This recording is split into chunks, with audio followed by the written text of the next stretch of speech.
Ələt ticarət limanı fəaliyyət göstərir və yaxın zamanlarda yük aşırma gücünü 25 milyon tona çatdıracaq.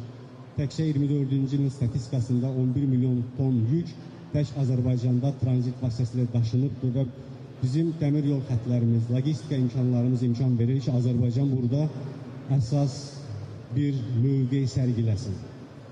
Və bir məsələ də ondan ibarətdir ki, Azərbaycan Türk dövlətləri içərisində ən çox investisiya yatıran ölkələrdən biri kimi də bugün çıxış edir. 20 milyard dollardan çox bir investisiyamız var.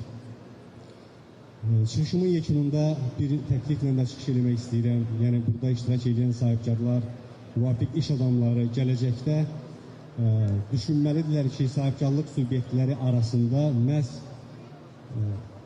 platformaları, rəqəmsal platformaları inkişaf etdirsinlər. Bu platformalar üzərindən məhsulların algısı, satqısı daha real olaraq müasir dövrün tələblərinə uyğun reallaşdırılsın.